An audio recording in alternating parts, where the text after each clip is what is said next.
At this time, I have the honor to present to you the moral leader of our nation. I have the pleasure to present to you Dr. Martin Luther King, Jr.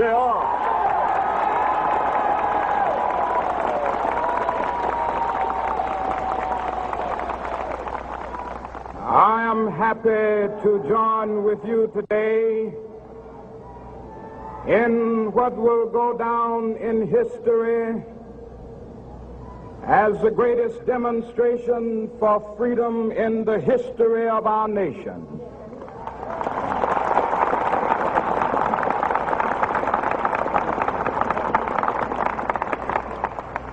Five score years ago, a great American in whose symbolic shadow we stand today signed the Emancipation Proclamation. This momentous decree came as a great beacon light of hope to millions of Negro slaves who had been seared in the flames of withering injustice. It came as a joyous daybreak to end the long night of their captivity. But 100 years later, the Negro still is not free. 100 years later, the life of the Negro is still sadly crippled by the manacles of segregation and the chains of discrimination. 100 years later, the Negro lives on a lonely island of poverty in the midst of a vast ocean of material prosperity. 100 years later, the Negro is still languished in the corners of American society and finds himself in exile in his own land. And so we've come here today to dramatize a shameful condition. In a sense, we've come to our nation's capital to cash a check. When the architects of our republic wrote the magnificent words of the Constitution and the Declaration of Independence, they were signing a promissory note to which every American was to fall heir.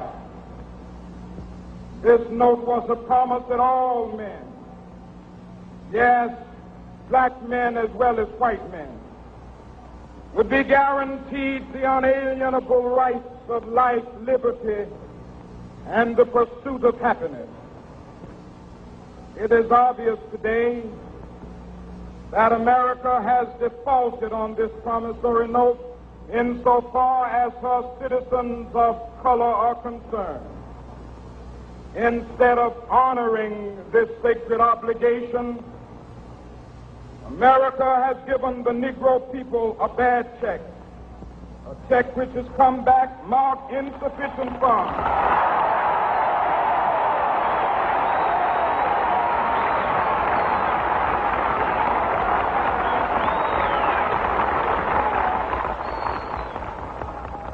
But we refuse to believe that the Bank of Justice is bankrupt. We refuse to believe that there are insufficient funds in the great vaults of opportunity of this nation. So we've come to cash this check, a check that will give us upon demand the riches of freedom and the security of justice.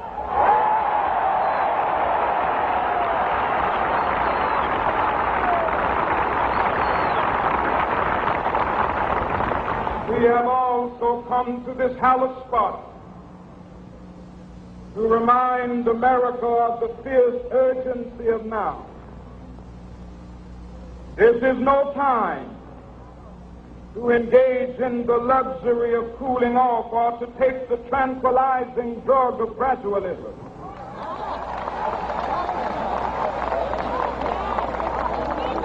Now is the time to make real the promises of democracy. Now is the time to rise from the dark and desolate valley of segregation to the sunlit path of racial justice. Now is the time to lift our nation from the quicksands of racial injustice to the solid rock of brotherhood. Now is the time to make justice a reality for all of God's children. It would be fatal for the nation to overlook the urgency of the moment. This sweltering summit of the Negro's legitimate discontent will not pass until there is an invigorating autumn of freedom and equality. 1963 is not an end, but a beginning. Those who hope that the Negro needed to blow off steam and will now be content will have a rude awakening if the nation returns to business as usual.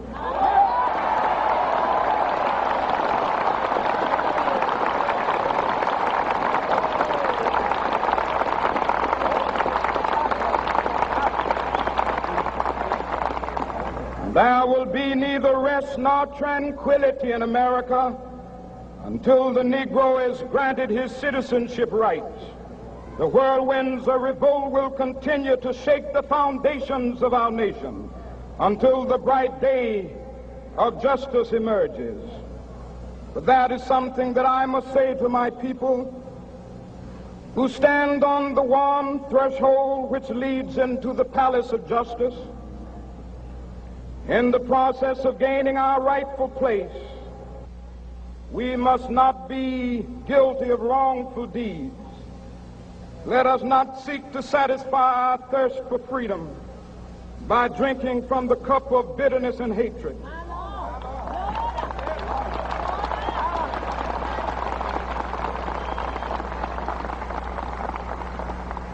We must forever conduct our struggle on the high plane of dignity and discipline. We must not allow our creative protests to degenerate into physical violence.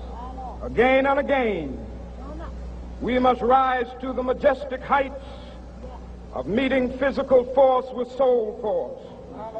The marvelous new militancy which has engulfed the Negro community must not lead us to a distrust of all white people.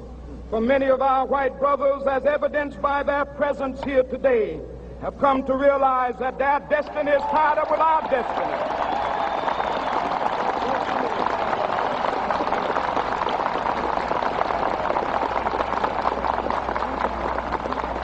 They have come to realize that their freedom is inextricably bound to our freedom. We cannot walk alone. And as we walk, we must make the pledge that we shall always march ahead. We cannot turn back. There are those who are asking the devotees of civil rights, when will you be satisfied? We can never be satisfied as long as the Negro is the victim of the unspeakable horrors of police brutality. We can never be satisfied as long as our body is heavy with the fatigue of travel, cannot gain lodging in the motels of the highways and the hotels of the cities.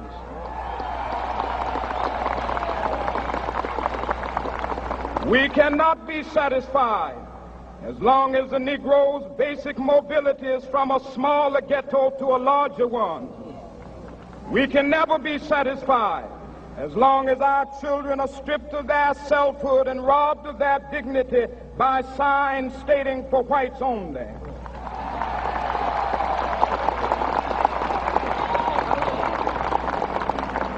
We cannot be satisfied as long as a Negro in Mississippi cannot vote and a Negro in New York believes he has nothing for which to vote.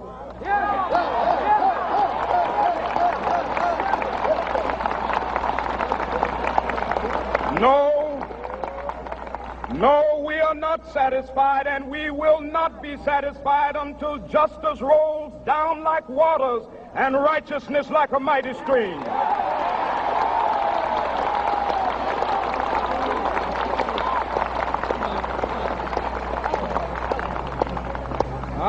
not unmindful that some of you have come here out of great trials and tribulations.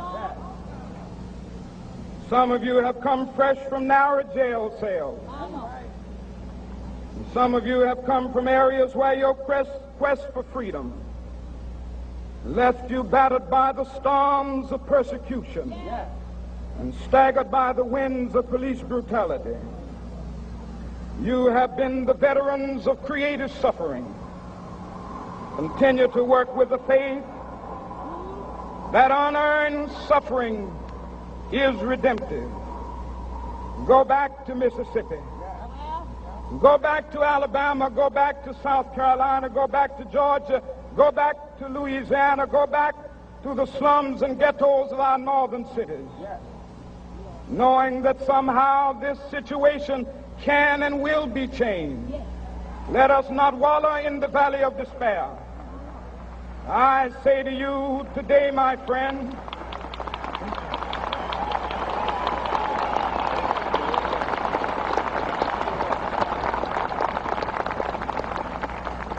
so even though we face the difficulties of today and tomorrow, I still have a dream. It is a dream deeply rooted in the American dream. I have a dream that one day this nation will rise up and live out the true meaning of its creed. We hold these truths to be self-evident, that all men are created equal.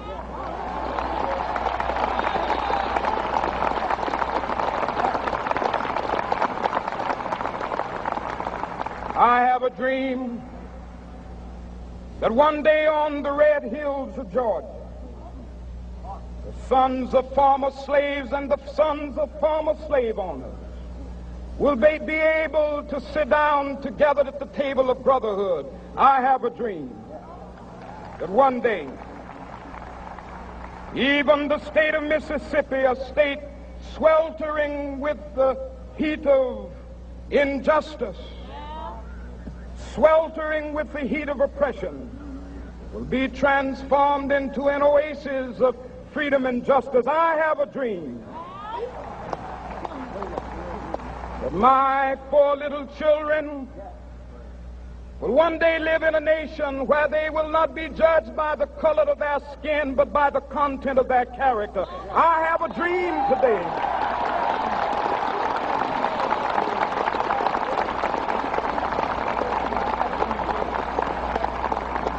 I have a dream that one day down in Alabama, with its vicious racists, with its governor having his lips dripping with the words of interposition and nullification, one day right there in Alabama, little black boys and black girls will be able to join hands with little white boys and white girls as sisters and brothers. I have a dream today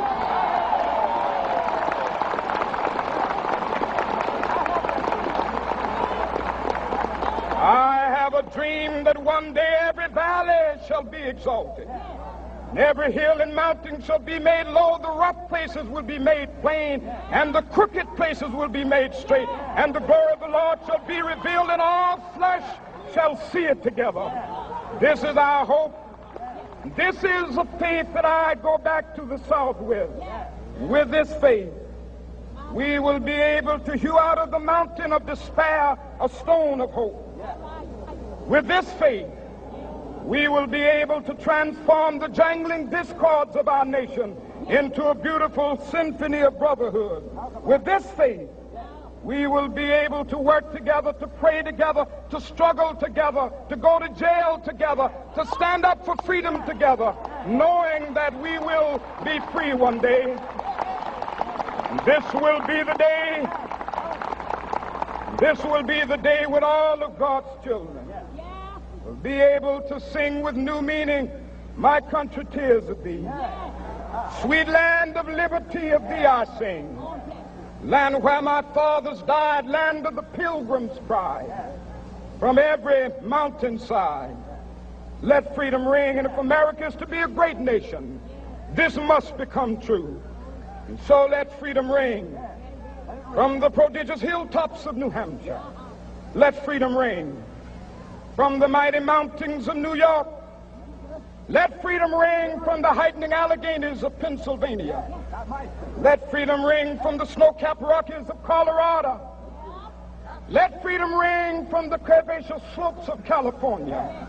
But not only that, let freedom ring from Stone Mountain of Georgia. Let freedom ring from Lookout Mountain of Tennessee. Let freedom ring from every hill and molehill of Mississippi, from every mountainside.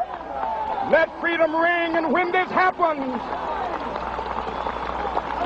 and when we allow freedom ring, when we let it ring from every village and every hamlet, from every state and every city, we will be able to speed up that day when all of God's children, black men and white men, Jews and Gentiles, Protestants and Catholics, will be able to join hands and sing in the words of the old Negro spiritual, free at last, free at last. Thank God Almighty, we are free at last.